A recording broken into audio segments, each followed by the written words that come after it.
Okay, welcome everyone. Welcome to the Monday, September 16th Caucus and Work Session at the Albany Common Council. It's a work session before our regular meeting. Mr. Jimenez, will you please call the roll? Adams. Present. Alana. Ballerin. Clark is absent. Farrell. Here. Flynn. Here. Frederick. Hoey. Here. Johnson. Here. Keegan. Here. Kimbrough. Here. Love. Here. Robinson. Here. Romero. Here. Zamer. Here. 12 present. We're also joined by Council President Corey Ellis, City Clerk Shaniqua Jackson, Senior Research Counsel Jake Iceland, Legislative Director Brian Jimenez, and Violence Prevention Coordinator Ramisha Hill.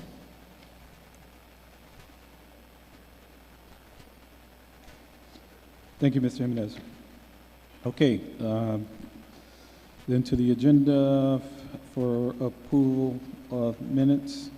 I'll be offering the September 5th, the 2024 minutes for approval. There's no local laws,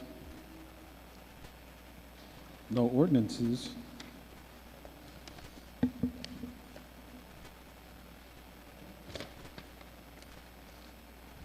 On to resolutions.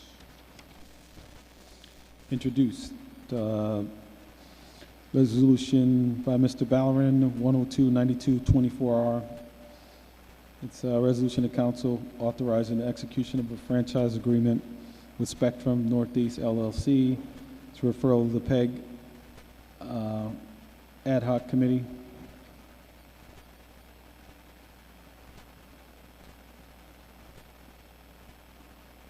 Next, by Mr. Hoey. Yep. So when we say a franchise agreement, it's only one option for us. Are there any other options for? What do you mean? With Spectrum, so. Oh, no, not at this juncture. They're the only cable operator serving the city of Albany. It'd be a whole different story if we did have the option.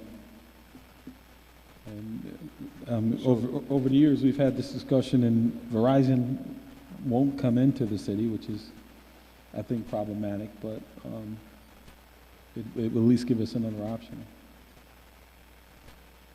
I just remember us having this conversation like 4 years ago about the deals, and if I've been paying close enough attention, I know they had a couple of increases since the last time that we had a conversation, and I'm just curious as to, I keep hearing Verizon won't come in, but have we gotten any answers as to why they won't come in? Because I can't imagine people not wanting to do business with the city of Albany, but I know it was the fiber optics or something like that, and why aren't we, you know?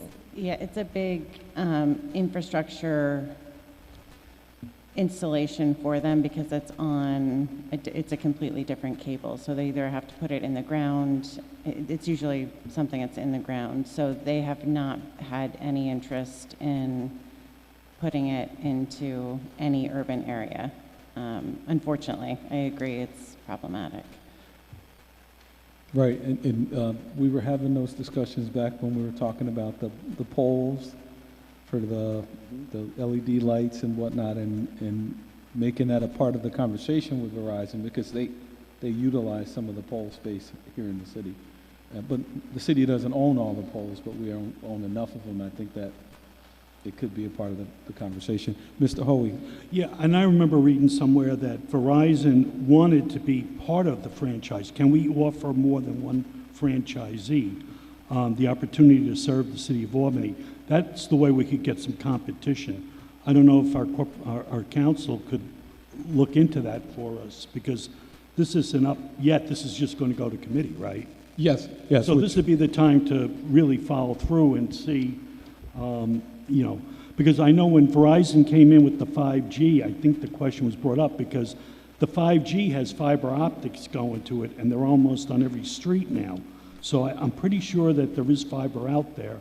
But if we could get a contact, and I think we should look into it. Thank you. Yeah, well, One more thing. Yeah, But Mr. also, I remember that one of the selling points about us purchasing the poles was they had that smart node in there. And so I just hope that that conversation doesn't fall at the side, because God forbid another pandemic happens. We remember how the inner city internet was, and if we fix that or address that, fixes that problem, and it brings internet to people's fingertip that don't have access to it. So there's many benefits for us, not only in the money aspect of it, but accessibility to people who can benefit from it, and it could be a game changer for them. So I hope that we explore that option.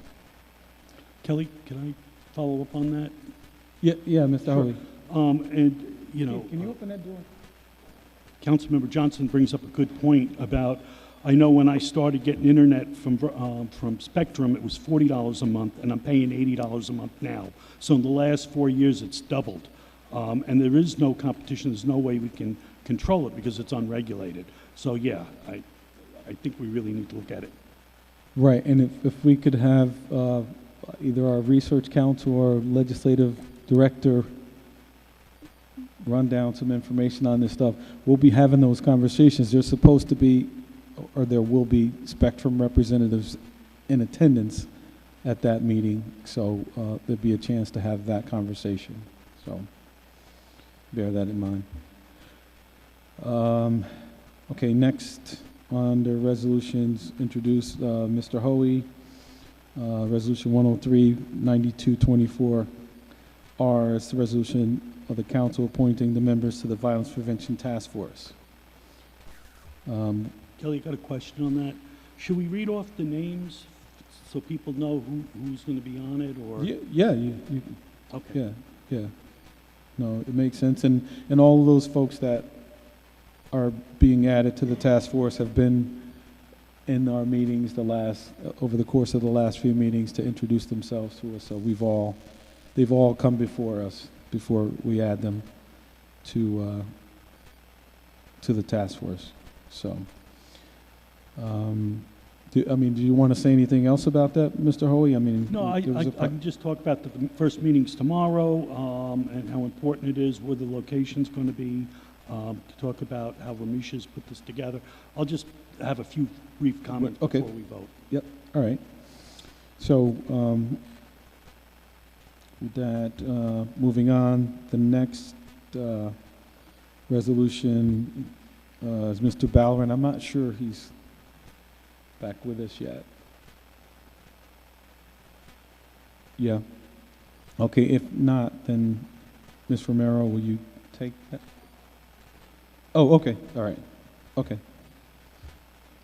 All right, so it's Resolution 104-9224 is a resolution of the council recognizing Hispanic Heritage Month and celebrating the heritage and culture of Latinos in the United States and the immense contributions of Latinos in the United States.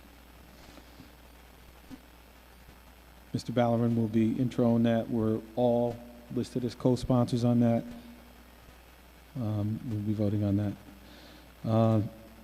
Next, by Ms. Frederick, Resolution 105-9224R. It's a resolution of the Common Council reappointing Stephen McLaughlin as a member of the Board Assessment Review. It's a referral to the Council's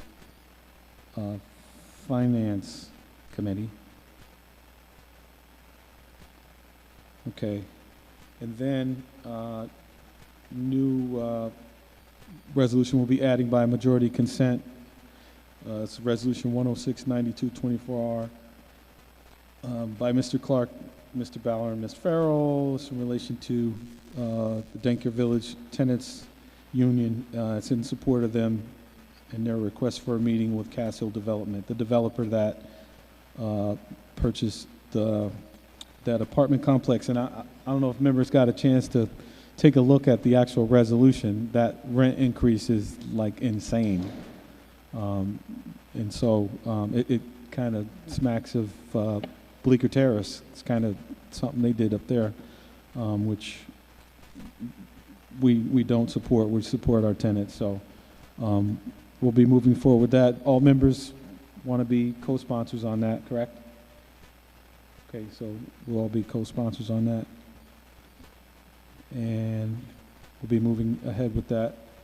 I don't see Mr. Clark yet, but he's the lead sponsor. And with that, Excuse me? Sorry, Clark will be absent today. okay. Okay, so Mr. Balavan, will you take care of it?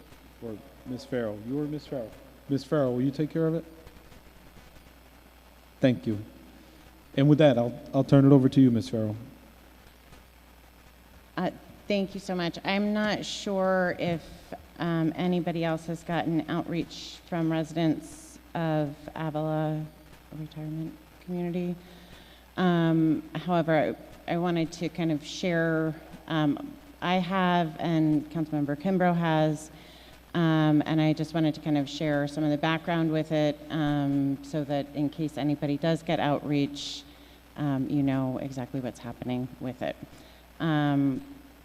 So the issue is there was a pilot that was given to Avala in the early 2000s that said that they did not have to pay property taxes because they were a nursing home, which they are not a nursing home. So that pilot agreement is not actually legally binding and should not have been signed in the first place, likely. None of us were here then, so who knows, they might have gotten bad advice. It's unclear, and that part I cannot speak to, but what I can speak to is it is not a legally binding document because the use is not something that Avala does. The assessment department and corporate counsel's office then looked to see if it was possible to give them tax exempt status in a different situation. Avala is owned by a nonprofit, which is the first step of having nonprofit status. However, the second step of having property exempt from taxes is the use, and it has to be an approved use. And the only way that you can have a tax exempt housing situation that is owned by a nonprofit is if it is below market rate or what we call affordable housing. Avala is not affordable housing. Therefore, it is not possible to continue with the property tax exemption. They are looking into, they're looking into ways to not go back and charge taxes for them, which I don't believe that they will ultimately have to do, but it actually is kind of problematic. So as we are not allowed to just give out property tax exemptions. There, you have to follow New York State property tax law, and so in this situation, it's just not a possible thing. They have presented different options for them. They're looking into that. Avala is completely aware of it. They've been in talks with the city for some time about it, but there is somehow they've not properly communicated with their residents the situation, and so the residents have been reaching out so far to Kelly and I, potentially Corey too. I just wanted to kind of, an important thing to keep in mind, well, I completely agree that this is a very frustrating situation for them. I am sure that people just like me talked to seniors who own property during the whole assessment process. And it's important that our tax exempt property actually should be tax exempt, because any single tax exemption that shouldn't be given, that's pressure on our seniors that are trying to stay in place on fixed incomes. So it's not an easy situation at all, but that is I just wanted to make sure everybody was aware of the legality of it and how, as a municipality, we're really in a difficult situation. The assessment office is going through and really making sure, since we have such a high amount of tax exempt property, that they are verifying that in fact all of that property should be tax exempt. And I think ultimately, this can be good news because for all of us, the less pressure we experience for nonprofits or for tax exemptions given in situations where they shouldn't be given, it does provide relief to everybody, but especially the people on fixed incomes that I know all of us have spoken to them. So if anybody has any questions, I don't have much more information, but I'm happy to try to answer them, or we can also try to get more information. Thank you for that. So it's a legal argument, it's not a legislative Correct. function. It's a Yeah, there is legal not any argument, way and that's what we possible. should be telling It's- people. It's a legal argument, has nothing to do with legislative body of government. They have to go through that legal process, whatever process they're trying to do. I mean, unless Because it they. doesn't match up legally. with Yeah, I their- don't think there is actually a legal Okay. process. They would actually have to change, they would have to turn their whole model, and I don't know that they want to do that, so. And I don't know that it would necessarily make financial sense for them to turn into affordable housing. I'm sure the residents that are reaching out to us wouldn't mind their rents going down, but I think that's really the only thing that they could do to qualify for tax exempt property tax Thank you for exempt that. status. Councilmember Frederick. On the basis of residents reaching out, are they reaching out because Avala is communicating that their rents might go up due to this change? Is that the current communication, or?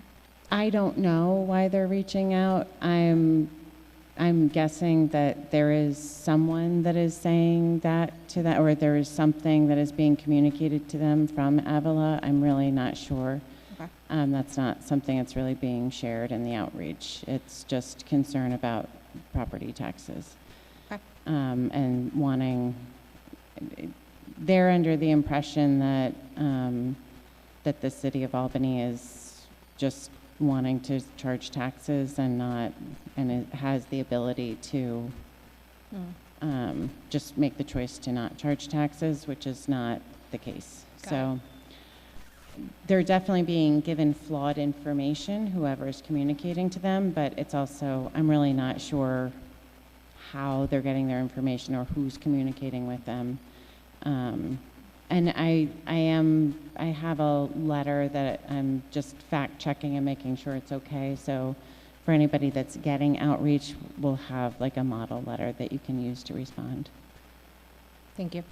Yeah, and I received a couple of different communications from, different residents, and some of the stories are personal, but they're basically saying at a meeting with nearly 200 residents, the powers that be out there basically said that the city of Albany unilaterally decided to rescind the pilot agreement that was enacted 20 years ago.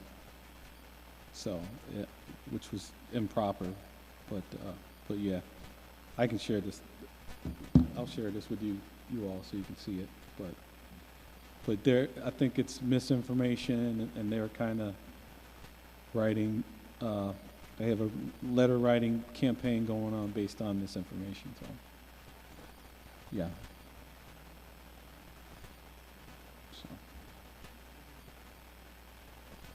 But yeah, so is that anything else? No, we're good? That was All right. So yeah, we got a couple minutes before we start up our regular meeting. Ms. Frederick. Just a quick update for the upcoming finance season, budget season. We are releasing the schedule by this Friday. We have walked through the schedule with committee members via email, as well as had a sit-down meeting with the mayor's office to make sure that the dates were sufficient for them as well. And so that will be released this Friday. And then you should be hearing shortly about, if not already, I'm not sure actually, about the budget presentation on October 1st that will be taking place downstairs in the mayor's conference room. And I don't know that they've set a time yet for that. They're still trying to work their schedule out, but it will be communicated to us soon. Thank you, Ms. Frederick. Anyone else have anything? Mr. Adams. Yeah, just for an update from last week's meeting in regards to the Cabaret license. For those who were not here or heard the conversation again, myself and Councilmember Flynn are looking to repeal the city's Cabaret license. which had been on the books since 2012. At last week's planning meeting, we had several business owners, DJs, security, regular people from the community come out in support of this. We have the business districts and some of the bids that we're looking to meet with this week to also continue that conversation with, to try to get more support.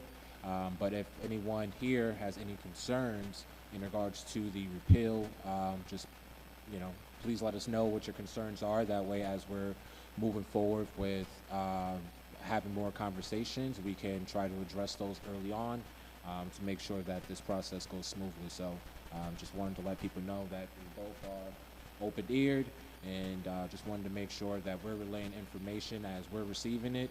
And if you do want to be a part of the process, happy to have you. And if you have any business owners in your wards that have questions, concerns, also still please direct them to us for us to have a conversation. Last thing, there was also email that went out from the planning department in regards to the Tor Homes over on Holland Avenue. This issue has been, I guess, coming up for many, many years. It has now fell into my lap. So I've been working with the Historic Foundation and the Neighborhood Association to, I guess, try to get an understanding of what's going on in terms of the development opportunities for those homes, or what the owner is open to doing.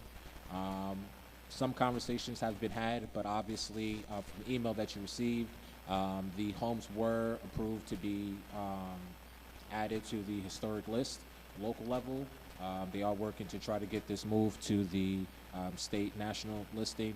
And if so, again, the Historic Foundation has offered and reached out and had provided information in their report as to how they could assist the owners to rehab the building. There's a bunch of tax credits, local, state level, that could be used to remodel these homes or do something with them. So I'll just say, if you have not had the opportunity yet, please review what they had sent, their proposal. But also, so far, the Delaware Avenue Neighborhood Association has been in support for this. The Hudson Park Neighborhood Association has been in support of this, as well as the Helderberg neighborhood, who also has been in support of this. So again, for people who have grown up here in Albany, this may resonate with you, or you may remember these homes being there for a long time and their significant value to you. So again, as we're coming up to have to vote on this soon, just wanted to again say that, one, I am supporting this and supporting the neighborhood in their stance of changing the area to like a historic district overlay, which does come with a few other things, but for the most part, it seems like the community is in support of this, and just wanted to make sure that you guys have some information on this and are aware of this before our next vote on this comes up. Yes. You got it. Yep. I just wanted to back up and talk about the Cabaret. When that came across my, I always am critical of some of the conversations that we have up in here. But, that's a game changer for our city. As I travel, I go out, and in different cities, they have so many different things going on Sunday, Monday, Tuesday, Wednesday, Thursday. And I just like to think sometimes if it was things for people to do in this great city, we wouldn't have people doing some of the things that they're doing right now. And all of us know the drastic change that we have experienced as a city for the last 10 years or however long this Cabaret bill has been in effect. It's been a drastic change. Cities are grown by people who come to college in that area. When they come to college, a lot of times they don't leave the city. But if you don't have a nightlife, you don't have a place where people can escape what they're dealing with in their everyday life, it's not, it doesn't make the city appealing. And I'm not saying turn everything into a party, but we have to have outlets for folks. We have to have places when we have tournaments or anything that people who don't know the city, it's a path that they can go. I travel those paths when I travel. You go to the restaurant district, you go to, you know, they have the nightclubs and things like that in a central place where there's a police presence. It's a welcoming feel for people. So I think that for us to make the change that we are looking for as far as our city, to make it more appealing to people that are coming, this conversation about the Cabaret license needs to be taken very serious. And thank you to, this is one time I'm gonna say thank you to the sponsors for bringing that to the table. Thank you, Mr. Johnson. Anyone else? All right, got a minute or so before we start up our regular meeting, so let's hold tight for 2 minutes.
We call to order tonight's Albany Common Council meeting, Monday, September 16, 2024. Could the clerk please call the roll? Adams. Anani. Ballerin. Here. Clark. Farrell. Here. Flynn. Here. Frederick. Here. Hoey. Here. Johnson. Keegan. Here. Kimbrough. Here. Love. Robinson. Here. Romero. Zamer. Here. 13 present, 2 absent. Thank you. And will you rise with me and saying pledge allegiance, and after that, a moment of silence.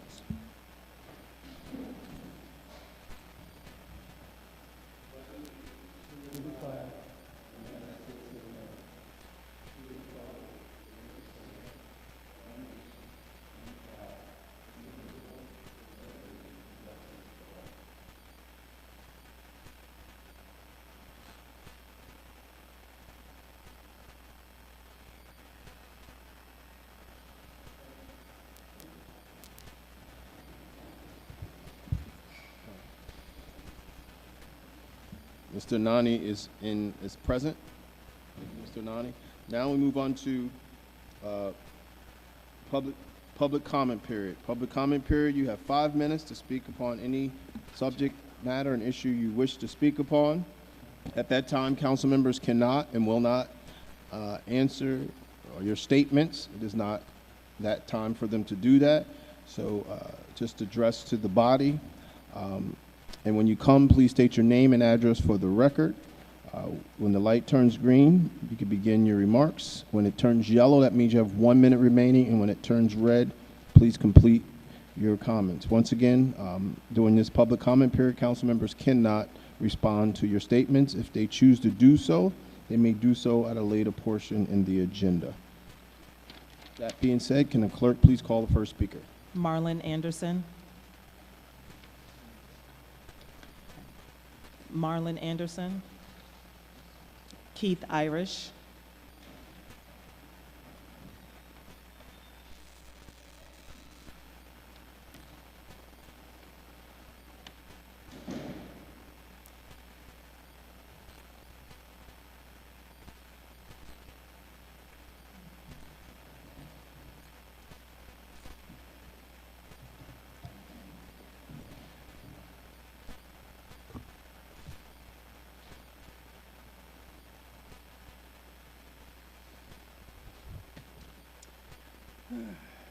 Good evening, Common Council President and Ward members. As you know, my name is Keith Irish, a lifelong resident currently in the 9th Ward of Albany. I'm making an appearance before you tonight to comment on your introduction of Resolution 102.92.24R, the adoption of a new franchise agreement with Spectrum Cable, a mere 4 years after the prior one expired. My understanding is that this resolution will go before the Ad Hoc Public Education Government Community Media Committee. But is that really the proper committee that should be looking it over and presenting it to the residents of Albany for their information and maybe approval?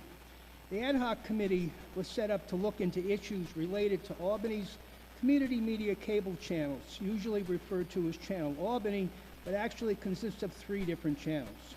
This franchise agreement relates to much more than these 3 channels, as it relates to the entire spectrum of cable provided services to Albany residents, as well as income to the city that comes from subscribers in the form of a franchise fee on their cable bill. Hence, income for the city paid by its residents. Sounds to me to be more inclined to go to either the finance or planning committees. The ad hoc PEG committee has been more inclined to handle Common Council appointees to the Oversight Board that oversees the community media operations. Now, if there was a full committee related to telecommunication issues, that would be different. This new committee would not only handle cable services, but anything related to services such as cell phone towers, landline phones, second or even a third cable provider, and other similar services. Either way, when this goes to committee, there will be hopefully multiple public meetings to present the entire agreement to the public, with copies provided before the meetings so the residents can look it over to see what improvements have been included since the last one in 2010 with Time Warner Cable, which was an extremely poorly written one. And I got that confirmed by showing it to nationwide experts in the field.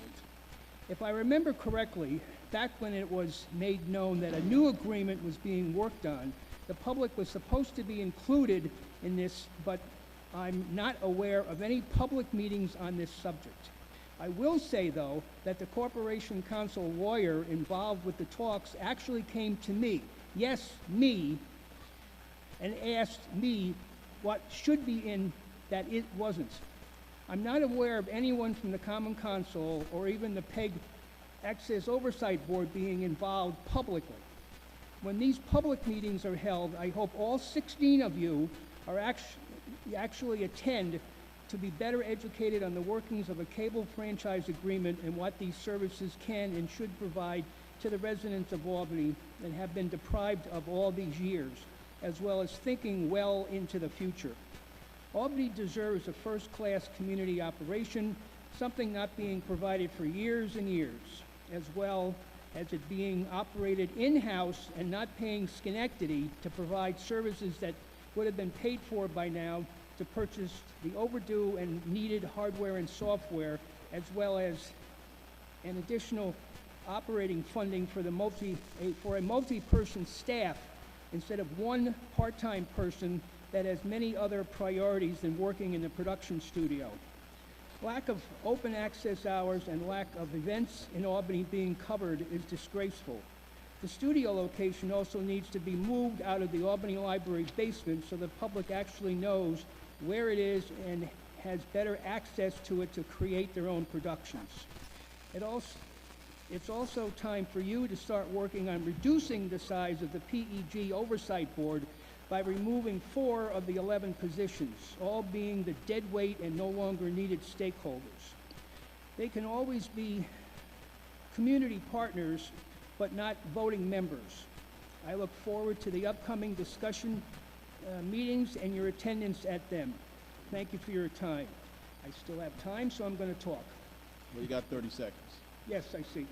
I was at the PEG board meeting last Thursday night, and there was 3 missing, which is kind of typical, and they didn't come up with a firm date of when they were going to have a meeting, and those are supposed to be all set ahead of time at the beginning of the year. I was also down at the Jazz Fest twice Saturday, and I saw 2 members of the PEG board that you appointed, by the way, that were there, and neither one of them, nor was the studio coordinator there with a camera. Thank you, sir. Thank you. Thank you. Can the clerk please call the next speaker? Melinda Pierce.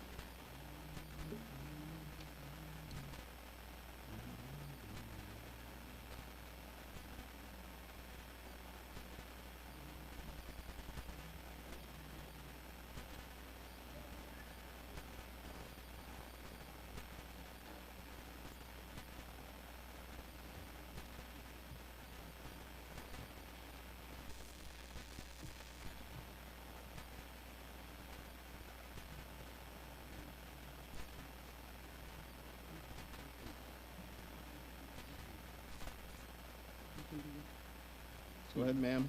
Yep, just speak. Say your name and address for the record and talk. My name is Melinda Pierce. My address is at Denker Village Apartments, 48 Verplank Street, here in Albany. Go ahead.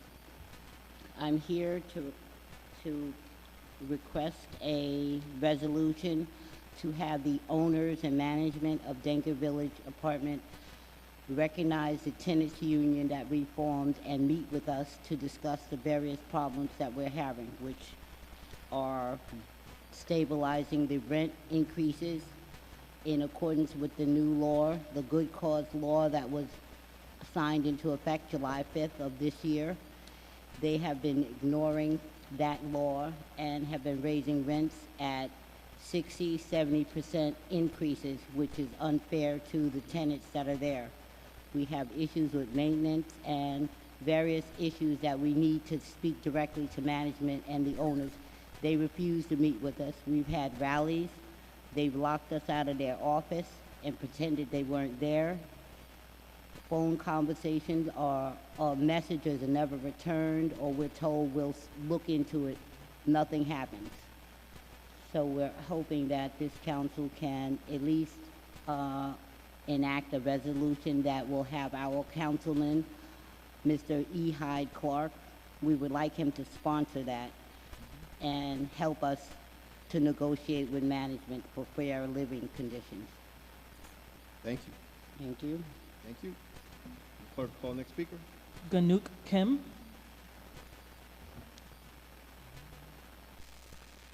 Ganuk Kim.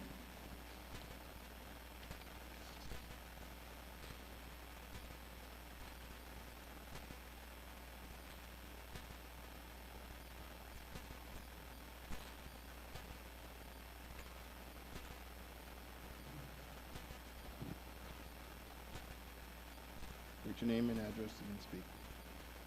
My name is Gunal Kim, and my address is 35 Mayflower Court, Denker Village Apartment, Yep. Albany. Go ahead.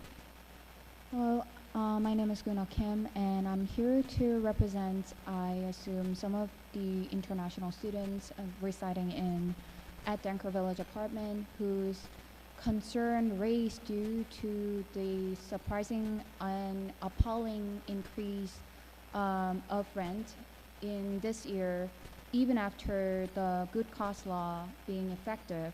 A lot of tenants at Denker Village Apartment, even though they try to amend by negotiating with the managing office to negotiate their rent increase, which was proposed by the managing office, 30 or 40%, which is at least $300 to $400 increase to their original lease. The managing office is now refusing to have a conversation or even negotiate, even though they are aware of the law. Good cause law is now being effective.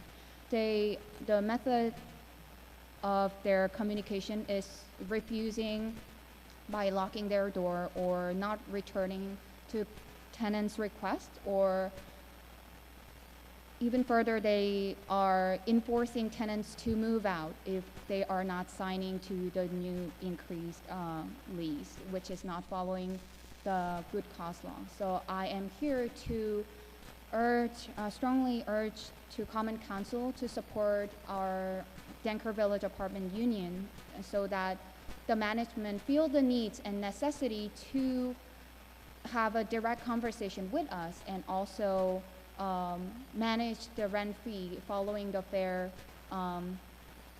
good cost law and fair rent rent fee for protecting the renters in Albany, and also people who is actually believe that this apartment is affordable housing for international students and for people who have been living here more than 10 years. So I am here to strongly urge and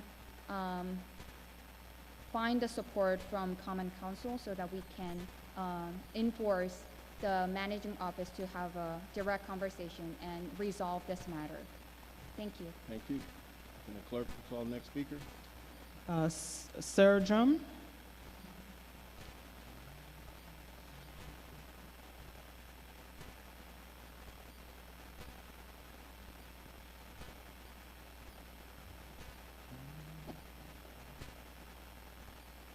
Good afternoon, everyone. My name is Sirajum Munira. I live in 29 Knee Block Court, Albany, Danker Village Apartments, Albany.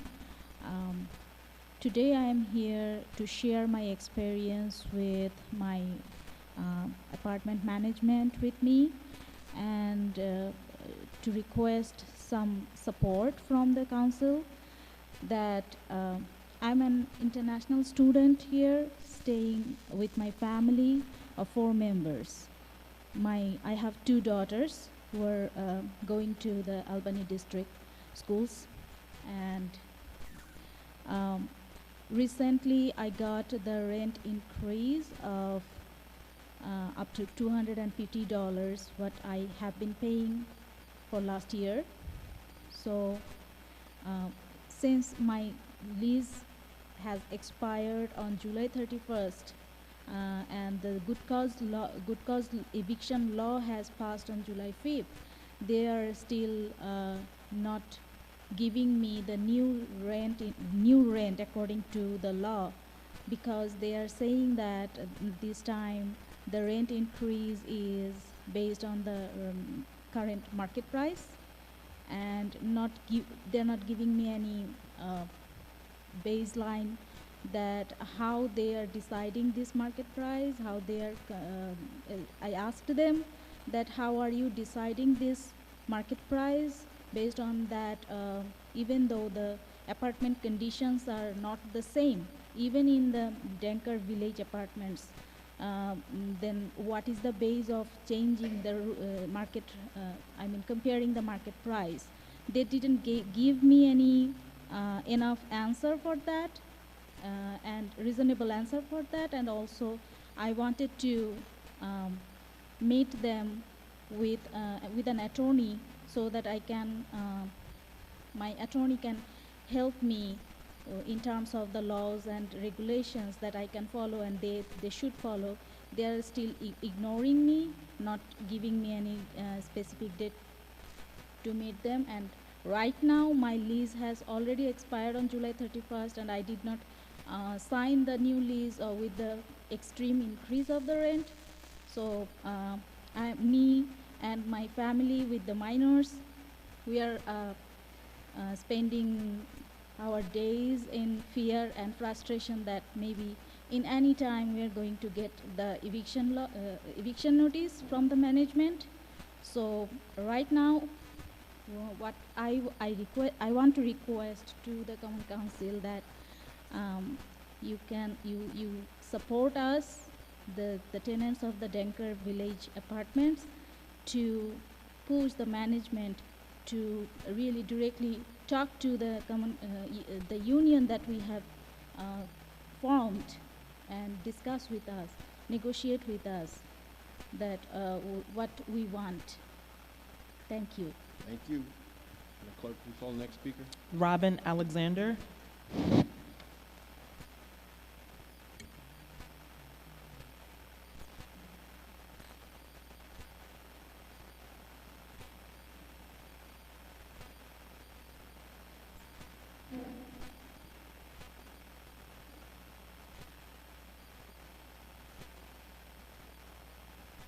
State your name and address for the record, and speak. Good evening, everyone. My name is Robin Alexander. I live at Denker Village Apartments, 85 Lincoln Avenue. I've been a tenant at Denker Village for at least 15 years. In 2014, Denker Village moved me into an apartment that had mold, leaky ceiling, in my bathroom. These issues still continue. It is now 2024, excuse me, and my son has asthma, and management is aware of these issues, and now with new management, they have increased my rent $600 a month with no recourse. The mold is still there, the issues in the bathroom still there. There's been no change. Management will not speak or in regards to negotiating anything with the rent increase. So I urge and ask all of you here today to help us in this rent increase and to help us improve our living, and as well, I'm also here representing other tenants there too that could make it. Thank you. Thank you. Can the clerk please call the next speaker? Canyon Ryan.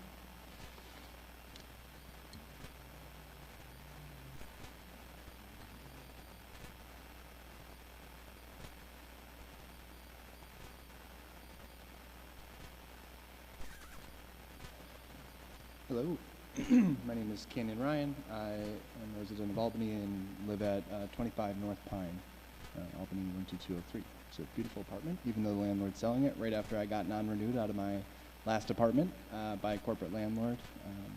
Just before good cause eviction was actually signed by the mayor, because it was June 28th was the date that I had to leave. This body was the first to do it and did it June 3rd. And it was never actualized and actually expired into law in July 5th. And that's caused a lot of confusion, not for me because I was able to move in with my partner and we have a nice apartment now, but tenants at Denker Village would have really lucked out if that law was actualized after the council passed it.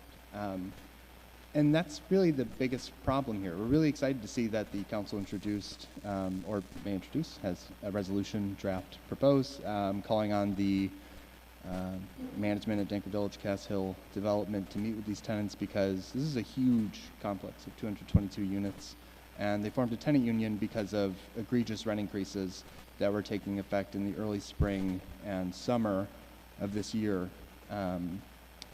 And so the city passed good cause eviction, which was fantastic. The city also began the process of adopting rent control. This is the second biggest ETPA eligible property in the city of Albany. And we actually made contact with the tenants by canvassing them and letting them know that there's an ongoing ETPA study. They're the biggest eligible tenant constituency just behind Stonehenge. And the rents at Denker are considerably affordable. They're pretty high at Stonehenge, but this huge complex that Cass Hill calls a legacy complex was affordable. However, right before good cause went into effect, likely in realization that ETPA could go into effect, rents started going up 30, 40, 50, 60, 70%. It's actually really arbitrary how they're increasing rents. These tenants are stupendous, really mobilized. They've gotten Patricia Fahey to write a letter on their behalf, Neil Breslin. They've gone to Tonko. They've held rallies that, thank you, Ginny, or Councilmember Farrell and Councilmember Ballerin for coming and speaking with them about the impact of good cause eviction. They've really hit every angle, and for the council to be introducing a resolution calling on management to meet with them is just one more tool so that management does recognize these tenants, because they went to the local office at Denker Village and the door was locked. They were inside. They locked it after the tenants came up and said, we're happy to meet with you individually, but we don't recognize the tenant union. There's privacy concerns, which does, I suppose, make sense, but the tenants entered into a union so that they could meet as a collective and address these rent increases. It's just like the history of the labor movement, much stronger together Together we bargain, divided we beg, and the management has been incessantly pushing for division of these tenants. This is a very ethnically diverse, intergenerational community, so division is exactly what they hope for, and when in crisis tenants come together, and that's exactly what we've seen. So thank you for prospectively introducing this resolution, because it's really powerful. And I mentioned the rent control study because the study we anticipated would be done in May, and so we were talking to these tenants in March and April and saying, hey, soon this study's going to come out, and we're going to really need you to come out and talk about these rent increases, and it's terrible that they're increasing rent so high, and there's hope here. And the city, when you funded the spring vacancy study, we anticipated that it would be done in May, and that was the timeline that was introduced during a March meeting where the city said, March 26th, all these letters went out. We have a timeline. It should be done by June 3rd. Late July, we anticipate that the results will come out. And then you pass good cause eviction, which was super helpful and super important for these tenants. And now they have some leg to stand on, even though management is denying that they're impacted by good cause eviction, which we have positive case law from Kingston to say that they absolutely are, because the proceedings haven't begun yet. God forbid that they do. But we thought that the study would be done, and then in an Albany Business Review report, the mayor said she's opposed to the study, and Faye was quoted, Faye Andrews, the commissioner was quoted as saying, we anticipate July, the study will come out. And say, okay, July's cool. It's summer now, we'll get this done in July. And then in August, with still no report, this body requested that the Department of Community and Neighborhood Services come back and explain where we're at with the study, and we heard late August and early September, and we're now 5 days short of fall, and we still don't have a spring vacancy study results. And at this point, we only have tenant power, right? We don't really anticipate the study's going to pass anymore, given some methodological concerns in the timeline that we're on. So, with this resolution, it's really powerful, really impactful, and good cause, absolutely the same, but we just need you to be considering what happens if the ETPA study fails, and where do we go from here for these tenants? Thank you. Thank you. Can the clerk call the next speaker? Frank Coluccio.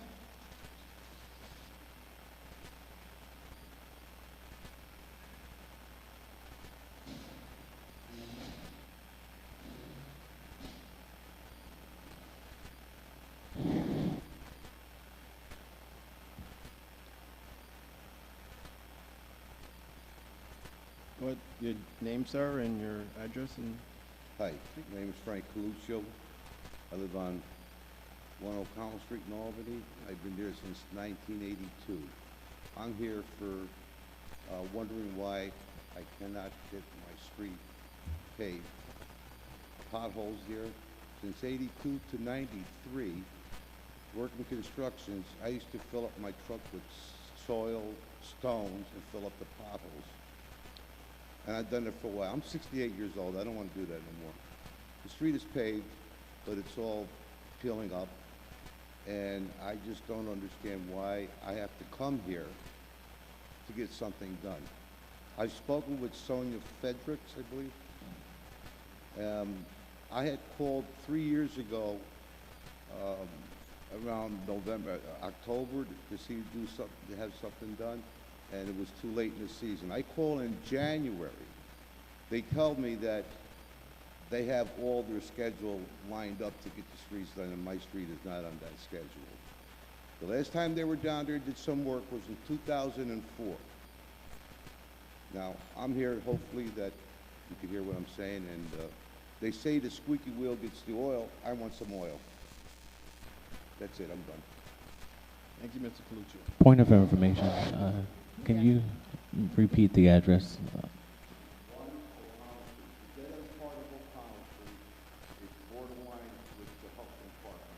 Thank you. Yep, 1 O'Connell Street. Thank you, sir. Can the clerk please call the next speaker? Alana Klein.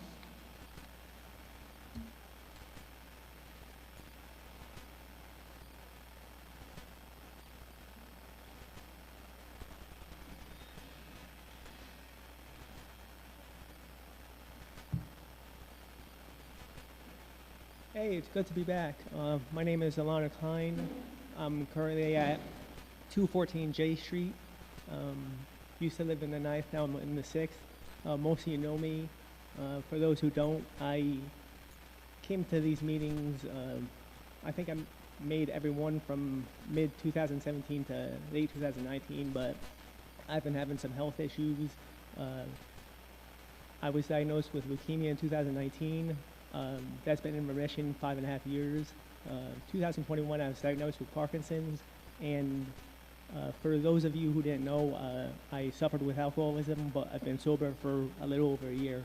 So things are looking up, and I can't promise I'm going to make every meeting, but I'm looking to get back to being involved in coming to these meetings and giving comments. The main thing I want to talk about tonight is civil discourse. I don't know where we went wrong in this country, but I'm obviously 42 years old. I don't know politics from way back when, but the first political thing I can really remember is read my lips, no new taxes, and the Bill Clinton impeachment was contentious, but that was just rhetoric on either side.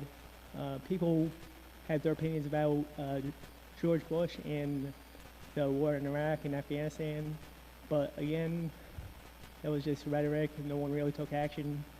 Even President Obama, there were horrible demonstrations and rhetoric, evil stuff, but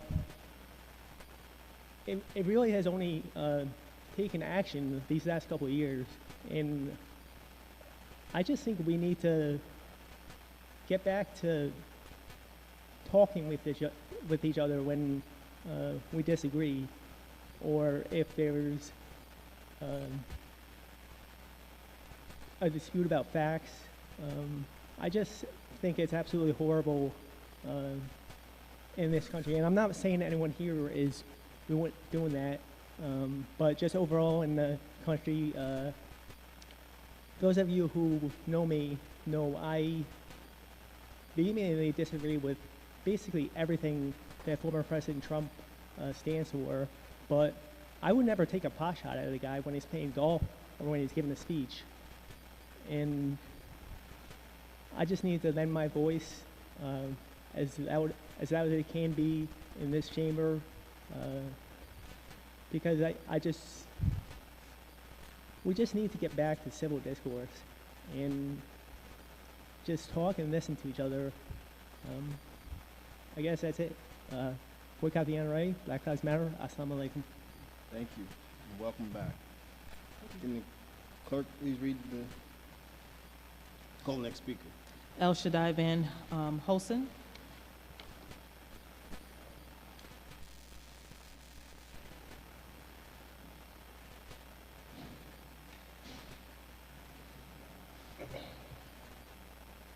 How you guys doing tonight?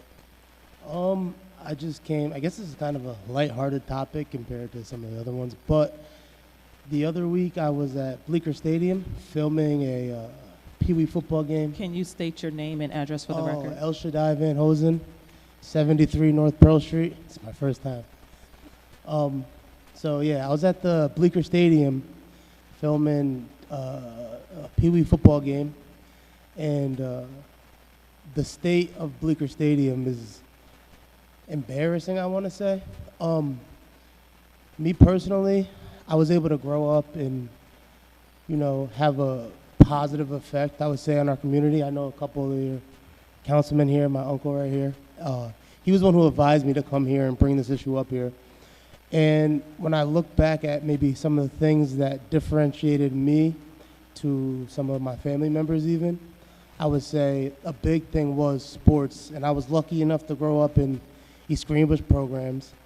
And, you know, when I look at Bleecker Stadium, I think it gives the image to the kids that maybe the city doesn't care about what they're doing.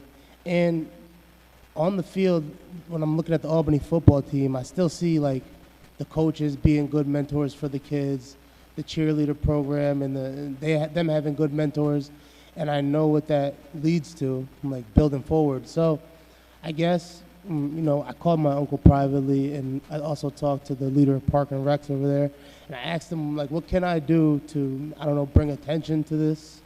You know, maybe start something. And the only thing I can come up with is maybe documenting this progress, getting the city involved and, you know, trying to turn it around and make Bleecker something that we could be proud of again.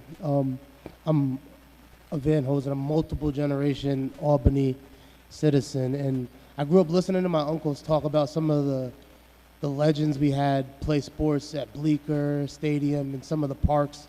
And when I go there and look at it now, I can't say it's something I'm necessarily proud of. And to hear the way that the other teams talk about the state of it, I think that, you know, it's something that we could do better. And I just know where it will lead to the future, like some of the violence issues we have and some of the, you know, the way our community treats itself. I think a lot of it will be fixed starting at the low level of just revamping a park. I'm not saying we got to put millions of dollars into it, but, you know, patch up some of the holes, maybe put a new scoreboard, and not even just Bleecker, but Swinburne in and of itself. It has a lot of untapped potential. And, you know, I don't know what to do. I'm not going to say here I have no experience.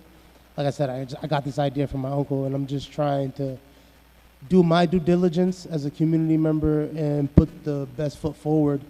So if any council members or anybody on the board has any suggestions for me, I'm more than willing to offer up my voice and whatever resources I can offer up to try to make this happen. And like I said, I'm going to document this process from beginning to end, and I hope that the end of that content or whatever it is, it shows that we got the support of the city and they put their best foot forward in making this happen for the future, really is what it is. We have a lot of projects in Albany, but, you know, they're just, you know, they nice parks and recs, but this is something that I think would make the city money and also send the future a strong message. And by the future, I mean the kids, and let them know we care about you and what you're doing and where you're going, and help strengthen the bond the community has with things that are their own. Like I said, I grew up boxing at Quayle Street, you know, birthday parties at Swinburne, playing football at Bleecker, maybe as an away team, but still, I was excited to play at Bleecker because that's where I was from and that's where my family is from and that's my backyard. So, you know, it was always a pride for me to hear my teammates talk about, oh, we're going to play at Bleecker this week, we're going to play at Bleecker this week. And now when I hear the kids like, oh, we're going to play at Bleecker this week, I just don't think it's right. And I'll use these last seconds to maybe ask any questions if anybody knows like anything I can do. It's not at the time that you can't. To ask questions? No. Okay, well. Nope, thank you. Like I said, I'll maybe reach out to all you guys in whatever way I can and see what we can do to help it move forward. Thank you. Thank you. That's it. That is the Have a final nice night. speaker for public comment period tonight. So public comment period is closed. Moving on to approval of minutes from previous meeting, Mr. Kimbrough. Thank you, Mr. President. I offer the September 5th of 2024 meeting minutes for approval. Second. All those in favor? Aye. Those opposed? Minutes approved. Moving on to reports of any standing committees. None? Mr. Ballerin? Thank you, Mr. President. On September 9th, the Planning Committee met and we took on the report from the Planning Department on the USDO and updates to that, as well as the Cabaret licensing repeal. We've had a very good conversation, some good community input, and we look to get some more information on that issue from Codes Department, as well as small businesses. Hopefully we'll get some more information from the bids, as well as neighborhood associations. So appreciate everyone's work on those issues. Thank you. More reports of standing committees. We're going to, we have no, Kimbrough? Yes. Yeah, thank you. I'm blanking on the date. Was it the 10th? Council Operations and Ethics. We met last week to discuss Ms. Farrell's ethics legislation, and through our discussion, it was deemed that we needed to have further discussion to develop the legislation more before moving forward with it. So it's still in committee being worked on. Thank you. Thank you. Seeing none, we have no local laws considerations, no ordinances, so we'll move right into consideration resolutions, but I want to recognize Ms. Farrell first. Ms. Farrell, you have a motion? Yes, thank you, Mr. President. I noticed resolution one. I ask to add resolution 1069224R to the agenda by majority consent. Well, I thought you were going to make the motion to take resolution out of order. We haven't introduced it yet. We have okay. We have to introduce it by majority consent. Yep. Oh, yeah, that's right. It is it. Sorry, you're absolutely right. Is there a second on that motion? Thank you. All those in favor? Aye. Thank you. Now, Ms. Farrell. Thank you, Mr. President. I ask to take resolution 1069224R out of order. Is there a second on that? Second. Thank you. All those in favor? Aye. Aye. Those opposed? Motion passes. Ms. Farrell, once again. Thank you, Mr. President. I notice resolution 1069224R and ask for its introduction and passage. Thank you. Can the clerk please read the resolution? A resolution of the Common Council in support of the Danker Village Tenants Union and their demand to meet with the president of Cass Hill Development. Thank you. Discussion on this resolution. Ms. Farrell? Thank you, Mr. President. I commend my colleague, Councilmember Clark, who's not able to be here this evening, and Councilmember Ballerin, who has always been a huge advocate for our tenants, and is also a co-sponsor of this legislation. When we passed Good Cause, Danker Village almost immediately, I think actually before that, said that it was their intent to dramatically raise rents. We heard stories tonight. I can't tell the same stories that all of these tenants have, but it is just completely unacceptable in any situation to raise rents 60 to 70% without any change in the actual infrastructure of the apartments that they're in, many of which need a lot of work to them. I commend the tenants for coming together and for really organizing and looking to speak to the landlords, and it is time for them to do that. It is also unacceptable for any landlord to do this. We have some incredible landlords in the city of Albany. When we first passed Good Cause, I talked to a lot of them, and Good Cause basically assures that there is due process for tenants. This is not okay, and I appreciate the support from all the council members on this.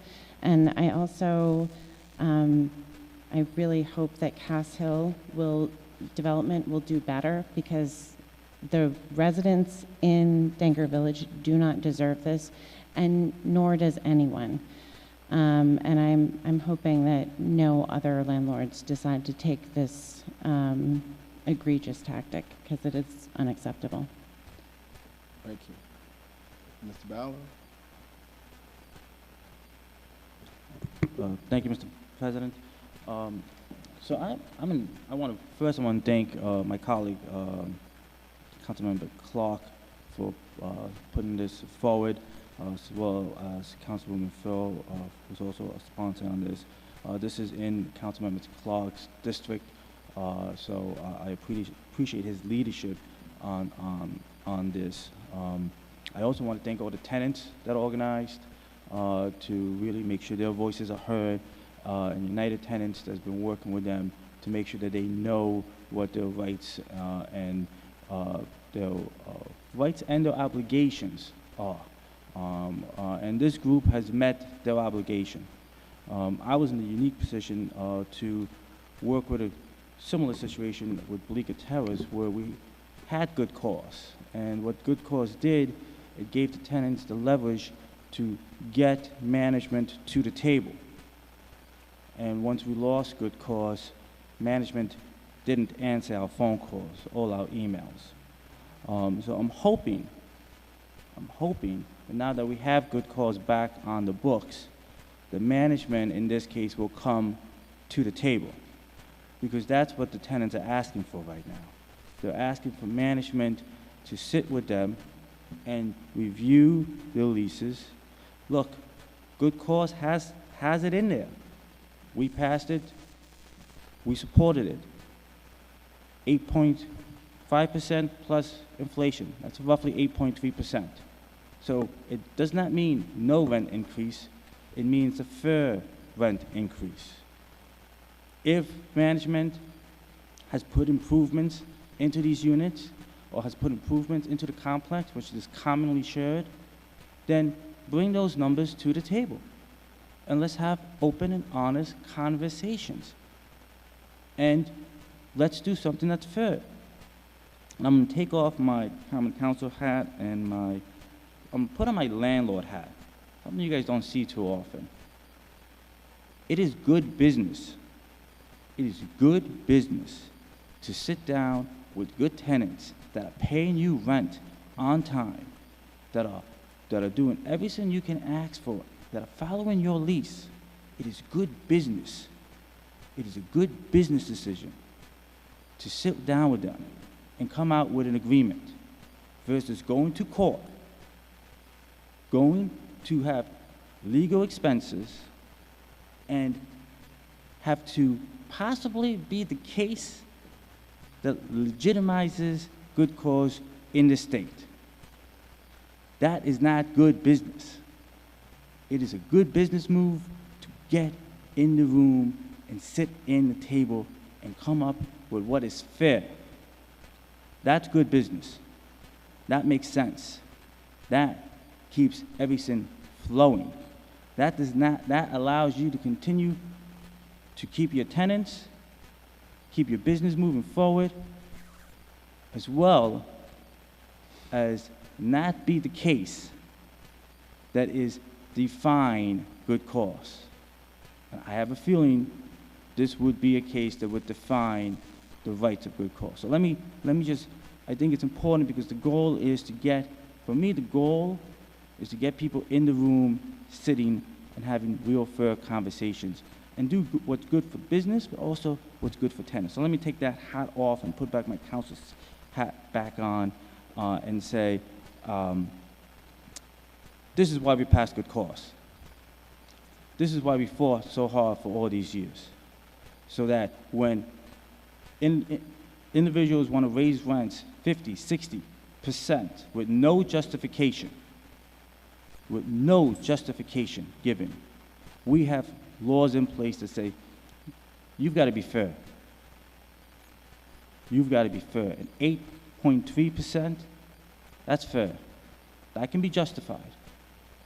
And if it has to be more, or if you can prove that you have had more expenses, then come to the table and show that.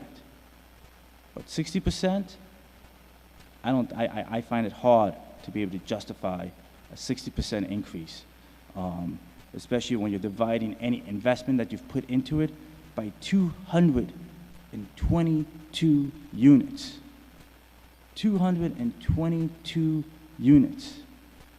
That is a massive, massive building. So thank you again for everyone that's worked on this. Thank you again, Councilmember Clark.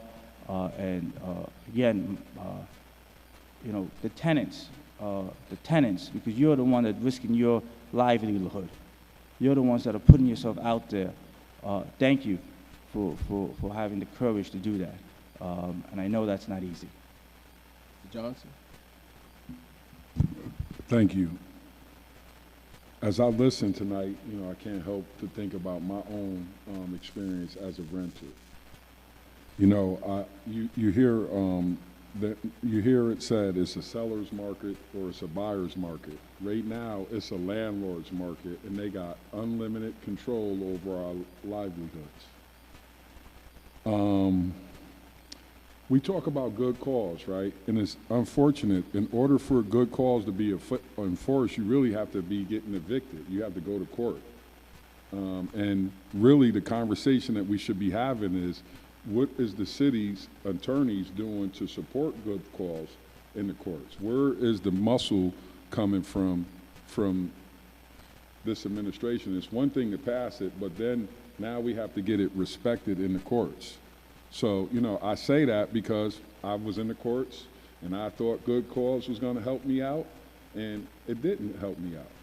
And so, you know, we celebrate stuff, we pass resolutions, but what does it actually change? And, you know, as we've been sitting here for the last 6 or 7 years, these stories are getting more horrific. You know, we heard a couple of years ago about the rents going up on our seniors. You know, this is getting out of control, and we have to figure it out, because people shouldn't be allowed to change the market. As I said, you know, some of the same conditions that I was complaining about 5 years ago, they're still in existence in my current. But, you know, when your rent's going up and you feel powerless, and it's just not a comfortable position to be in. And I just hope, and you know, I'm going to support this resolution, but the bigger conversation is, how are we going to get good cause eviction enforced? You know, you hear my conversation about building and codes. You know, it's a lot of codes violations connected to people's day-to-day living experience.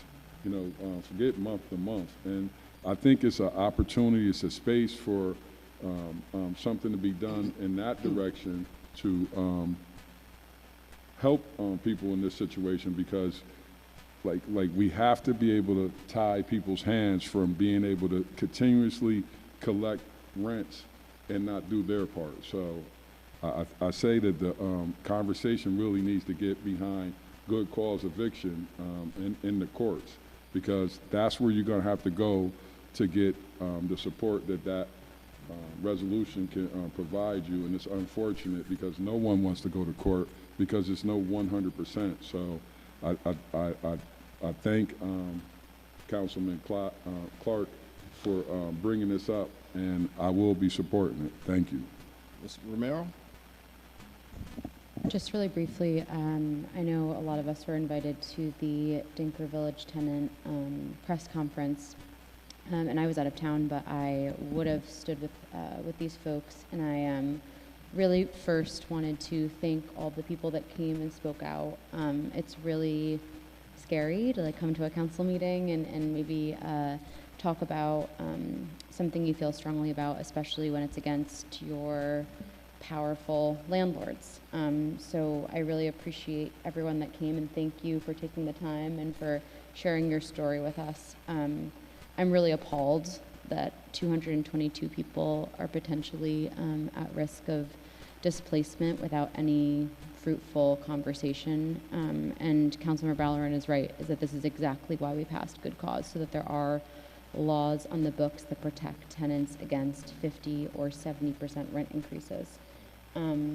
I look forward as a council member to do everything that we can, whether it's passing this resolution, sending a letter to leadership, or standing with you, using our bodies in that way for any protests, press conferences, whatever needs to be done, because it's unfair, even if it was 5 people, but it's 222 at least people that are being aggrieved in this way. So I'm going to sign on. I hope this passes unanimously, but looking forward to what comes next beyond the resolution, because it doesn't end tonight. Mr. Nunn? Thank you, Mr. President. First, I just want to thank the sponsors, Councilmember Clark, Councilmember Ballerin, and also Councilmember Farrell, for passing this, introducing this resolution, and knowing that my colleagues, we will all support this resolution. It's no secret, represent a ward where the vast majority of residents rent apartment. I hear too often the challenges of many of our constituents and residents in our city who are struggling to make ends meet. The data shows it too. Our city has an increasing number of families paying 50% or more of their household income on rent. Mind you, the threshold for affordability is 30% of your income. At the same time, the number of affordable rentals have plummeted in Albany from 2009 to 2019. Something that, if more recent data were available to reflect the situation during the pandemic and after, will show an even further drop in affordable units. One of the biggest challenges many faces is being able to pay rent, let alone hoping that it doesn't increase their following year. And that is why we passed the good cause here, being one of the first cities in the state to pass good cause eviction. But passing the legislation is not just it. We have to be engaged and make sure that we hold some of these bad actors accountable. We hold their feet to the fire. A pressing issue that hits home for myself and many people in my family. You know, I grew up in Brooklyn. I knew what it's like when gentrification kind of took place in downtown Brooklyn, and where many individuals who have worked very hard to turn some parts of Flatbush, where I grew up, around, and ultimately had to suffer because of all the improvements and the commitments that they made to make the Flatbush neighborhood a better place. And then you have individuals who came into those communities and just raised rent upwards of 60, 70%. And it completely changed the neighborhood.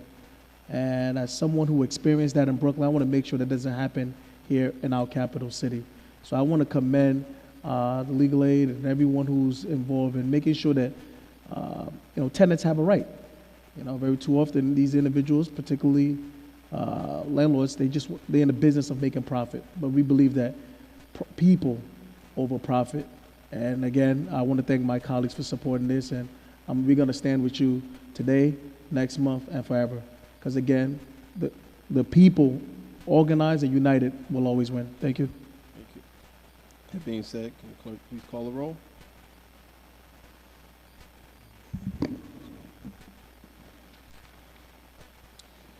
Adams. Yes, co-sponsored. Anani. Yes, co-sponsor. Ballerin. Yes. Farrell. Yes. Flynn. Frederick. Yes, co-sponsor. Hoey. Yes, co-sponsor, please. Johnson. Yes, co-sponsor, please. Keegan. Yes, co-sponsor, please. Kimbrough. Yes, co-sponsor, please. Love. Yes. Robinson. Yes, co-sponsor, please. Romero. Yes, co-sponsor, please. Zamer. Yes, co-sponsor, please. 13 in affirmative. Resolution passes. Yes. Chair recognizes Ms. Farrell.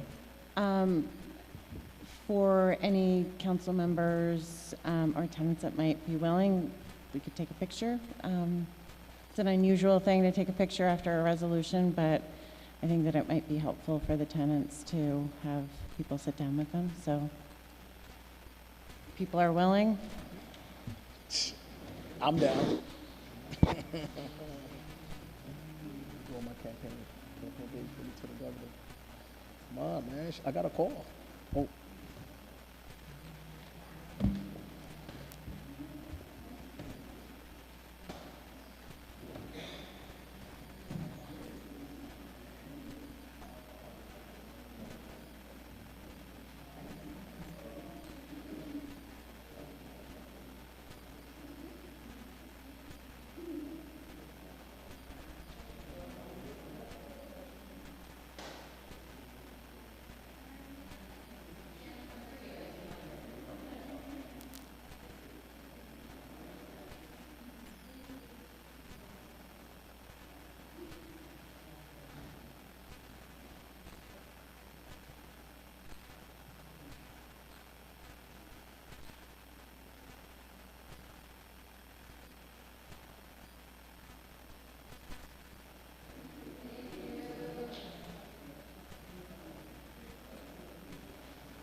Continuing on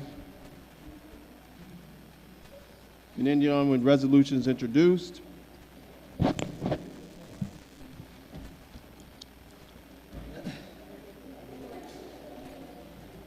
Say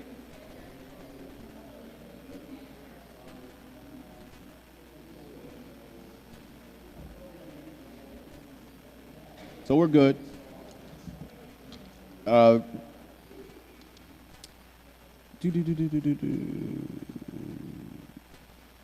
Mr. Ballerin.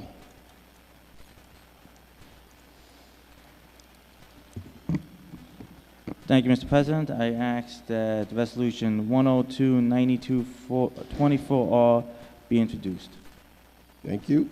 Can the clerk please read the resolution? A resolution of the Common Council authorizing the execution of a franchise agreement with Spectrum Northeast LLC. Thank you. Mr. Kimbrough. Yes, thank you. It's going to be a referral to the council's planning committee. I'd like to say thank you to Mr. Irish.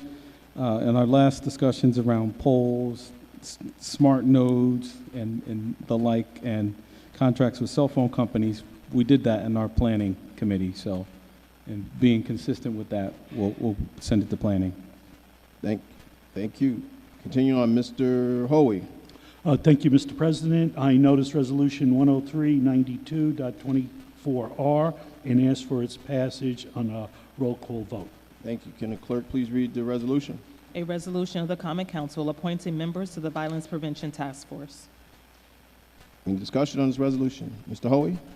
Yeah, thank you, Mr. President. This is an accumulation of almost 2 years' worth of work that we're putting this task force back together. It's going to be a little bit different than we had in the previous iteration 3 years ago. This time we have a Violence Prevention Task Force coordinator.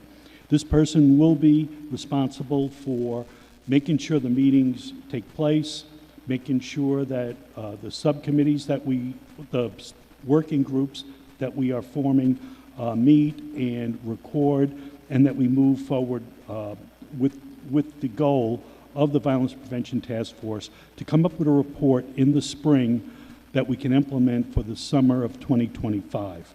The Violence Prevention Coordinator is Ramisha Hill, and we have the members that we are going to be appointing tonight, and forgive me if I mispronounce their names, but it's going to be Andrea Nicolay, Michael Williams, Kelly Melengro, Sean Robinson, Cord Stone, Kamala Hughes, Diana Marino, Randall Thomas, Milton Thomas, Allison Williams, Melody Harkness, Toya Allen, Joyce Williams, Danelle Joseph, Benjamin Roundtree, Eric Thompson. And there will be a few more people that will be added as the process moves forward from the police department. We're trying to get a representative from the fire department, and the school board is going to be appointing. We're going to try to get some students to help out and give us what the youth think about violence in the city. So I'm really excited about this. This is going to be a special time for us, and that we are going to really figure out what's going on and come up with some solutions. Thank you. Thank you. Seeing no further discussion. Oh, sorry, Ms. Fredericks. Go ahead. Thank you. I just want to thank the 16 members that you see before you for their advanced commitment to addressing the issues that we have in our city that impact all of us, all of our residents on a frequent basis. I also want to thank Ramisha Hill for her hard work. She has been impressive. Oh, that's just back here. She has been impressive thus far with her organization and her skills, and just letting everyone know that the first meeting officially after hopeful passage of this resolution will be taking place tomorrow, and that will be at the Delaware Ave Branch Library from 5:45 to 7:45. If you're interested and you want to sit in, you're always welcome to join. There's also a schedule that will be released, and they're actively going to be meeting from here on out to get us recommendations to address the violence that we see in our city. Thank you. Thank you. Seeing no other further discussion, can the clerk please call the roll? Adams. Yes, co-sponsor. Anani. Yes. Ballerin. Yes, co-sponsor, please. Farrow. Yes, co-sponsor, please. Frederick. Yes, co-sponsor. Hoey. Yes. Johnson. Yes. Keegan. Yes, co-sponsor, please. Kimbrough. Yes, co-sponsor, please. Love. Yes. Robinson. Yes, co-sponsor. Romero. Zamer. Yes, co-sponsor, please. 13 in the affirmative. Resolution passes. Continuing on, Mr. Ballard. Thank you, Mr. President. I ask that we read Resolution 104-92-24R and bring it for a vote. Thank you. Can the clerk please read the resolution? A resolution of the Common Council recognizing Hispanic Heritage Month and celebrating the heritage and culture of Latinos in the United States and the immense contribution of Latinos in the United States. Discussion on this resolution. Mr. Ballard? First, I want to thank my colleagues, Councilwoman Frederick and Councilwoman Romero, because they really took the lead in making sure we got this done this year. Unfortunately, I didn't get this. I want to be honest, they got it in. I think my name's as the main sponsor just because I'm the oldest. It's great that, and it talks about how the Latino community is growing in our city. In 2017, when I was first elected, I was the only Latino elected, and the first in the city of Albany.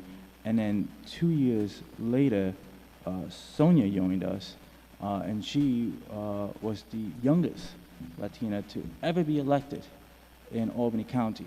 And I'm not sure everybody really knows that history. The first person to be elected in Albany County was in 2000, Latino to be elected in Albany County was in 2006, Nancy Hernandez. First one county-wide was Judge Rivera. Then myself in 2017, Sonia in 2020, and then Gabriela in 2022. And now Gabriela is the first Latina to win a primary for a state office. So the Latino community, just in this room, there's a lot of history within our Latino community, and it just shows how it's growing in our city, it's growing in our county, and it's growing in our country. And it's something that I think we should all be proud of the fact that we have Latinos at every level in our city, from those who help keep our buildings up and running, to those who are helping create policies within those buildings, from those who are keeping our cities safe, to those who are keeping our families healthy in our hospitals, to those who are teaching our kids in the classroom, to those who are working to get those who are new, to get the resources that they need so they can contribute to our city and our country. So I am appreciative to everybody's efforts, and I'm appreciative to how our community is really growing. We have great organizations. Y quiero tomar un momento para decir muchas gracias por todas esas organizaciones que están aquí con nosotros, que están haciendo todo el trabajo para nuestras comunidades todos estos años, y que no siempre tienen la voz that they deserve.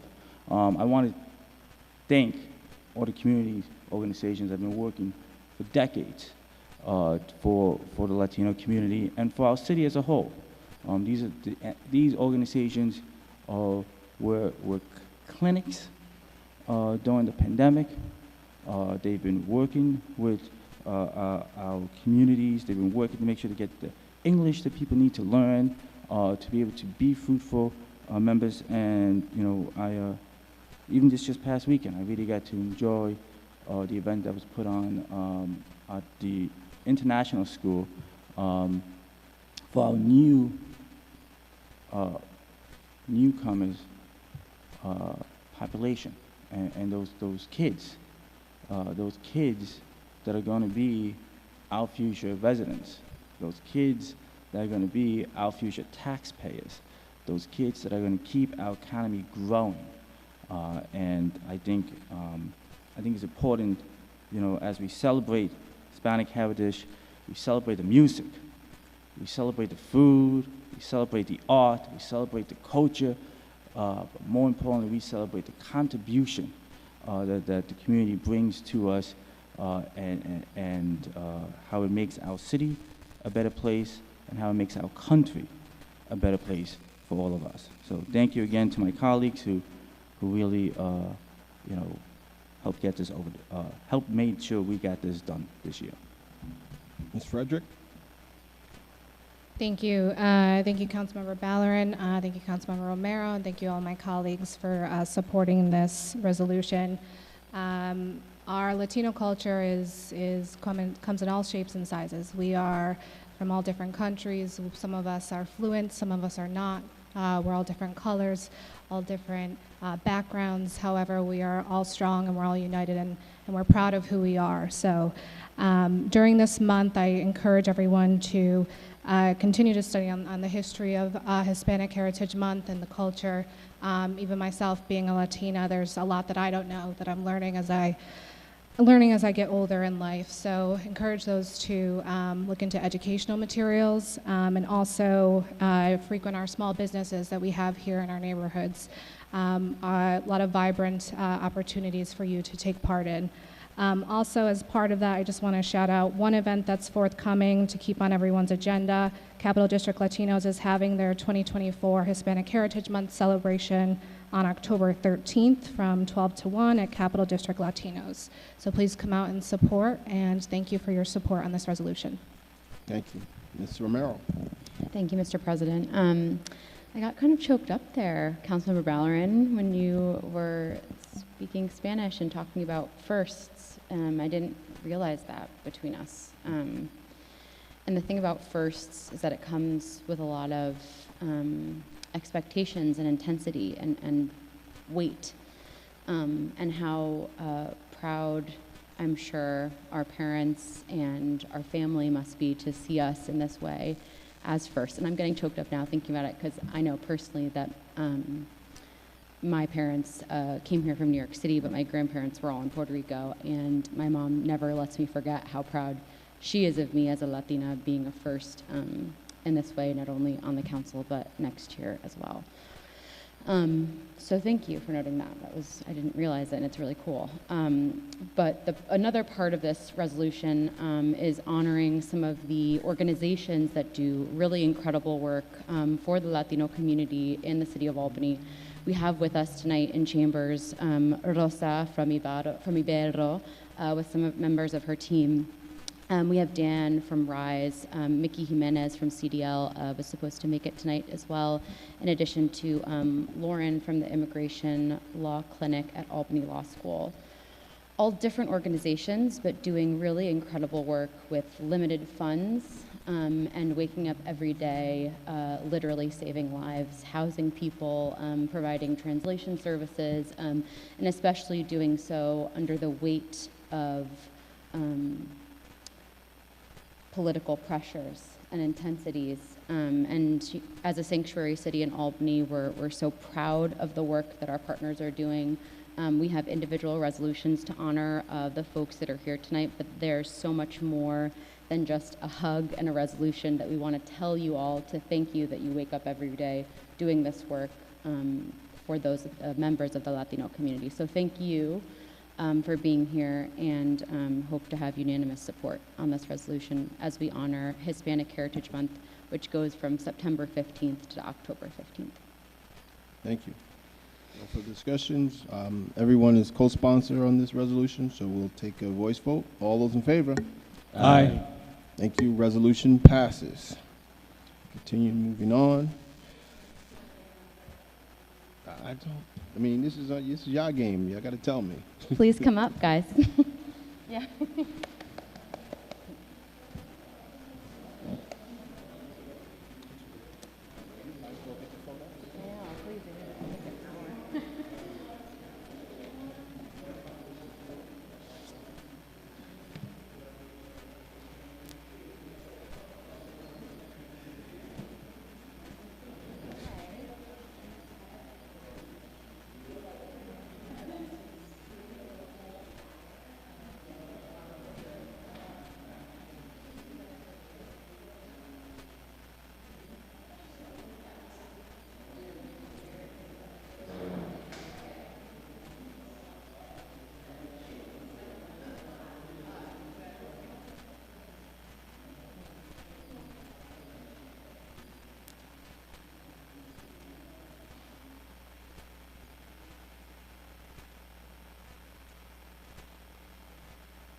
to our next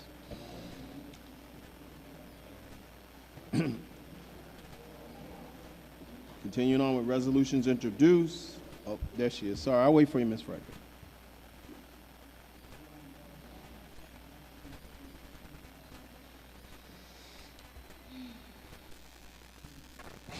Thank you, Mr. President. I notice Resolution 105-92-24R and ask for its introduction. Thank you. Can the clerk please read the resolution? A resolution of the Common Council reappointing Stephen McLaughlin as a member of the Board of Assessment Review. Thank you. Mr. Kimbrough? Thank you, Mr. President. Referral to the Council's Finance Committee. That concludes the agenda on resolutions. Any miscellaneous business? Mr. Johnson and then Mr. Robertson. Thank you. I just want to, say thank you to my nephew here who called and, he had a vision, he had insight. And we get calls a lot of times and people don't show up. So I think that when the youth come in and talk, they're giving you a more recent connection than our connections with the parks, with our community, with our people. And sometimes we should trust, the words that they share with us, because those same words could bite us in just a moment's notice. So, anytime that our youth come out to speak, it's a pleasure to looking out and seeing. When I entered the school district my first year, the young lady that was part of the group that we just recognized was one of my favorite gifted students. So, I think the kids are our future, but sometimes you don't watch out. Some of those kids caught right up with us, and they working on the future with us. So I just want to say thank you to him, because he's a busy man, and he said he was going to be here, and he came. So let's do something. Let's work with him to try to make Bleecker Stadium look better. And it's a couple other parks that we can work on in the city. But thank you. Thank you so much, Mr. President. And again, I echo Councilman Johnson's sentiments. I want to thank you so much for coming in and giving your comments on Bleecker Stadium and also Swinburne Park. And that is something that has been on our radar for some time, about making some improvements to the park. Even most recent conversations about putting the new West Hill Community Center into that area of Bleecker Stadium and also Swinburne. However, because of state regulations regarding parkland, and then also in the interest of time to get the community center up and running, we had to take another route. But it is my intention in this year's budget intention memo that we do as council members to advocate for better improvements, and also to create some type of master plan so that we can preserve the gym of Bleecker Stadium and also Swinburne in the West Hill neighborhood. So thank you again, and hopefully you will become a part of those conversations. Thank you. I want to quickly address the comment on O'Connell Street. I want to first thank my constituent, Franko, for coming in this evening to express his concern on the street. Upon receiving his request for this street repaving, I did my own assessment and agreed with him that O'Connell needed to be repaved, and that was actually recently done. However, the disconnect here is that he lives at a dead-end portion of the street, and 2nd Ave to Garden Street was paved. However, his dead-end portion was not paved. That impacts about 3 to 4 houses. So this is something that I will be connecting with DGS on, and hopefully we can resolve shortly. Thank you. Ms. Romero? Yeah, I just wanted to comment about the vacancy study and the extended timeline that we've been giving to those that need to give their responses. I'm a little concerned about the actual result that we're going to get now, since we were supposed to conclude this before summer started, and now we're getting into fall. I know with budget season approaching, it's going to be busy, and departments have other priorities and responsibilities. But I'm really concerned that if we don't get the results back, I mean, we're already over timeline, but if we don't get the results back before winter, that it might not even be an accurate and per the law visual of what exactly the vacancy rates are. I just want to thank the folks that came to discuss that and just join in that concern about a legitimate vacancy study. Thank you. Mr. Anani? Thank you, Mr. President. I just want to thank the gentleman for coming in to talk about our parks. The past couple of years, we've seen some major improvements to all our parks in the city, but there are some that's still left by the wayside, and that's why I'm working with the administration to really put an event together to do a state of our parks in the city of Albany. So stay tuned for that, and we're going to put more information out there. Again, there are a lot of parks that need some TLC, but we have come a long way, particularly some major investments in parks all across the city. So again, thank you for coming in. Thank you. Ms. Kimbrough. Motion to adjourn. Second. All those in favor? Aye. Meeting adjourned.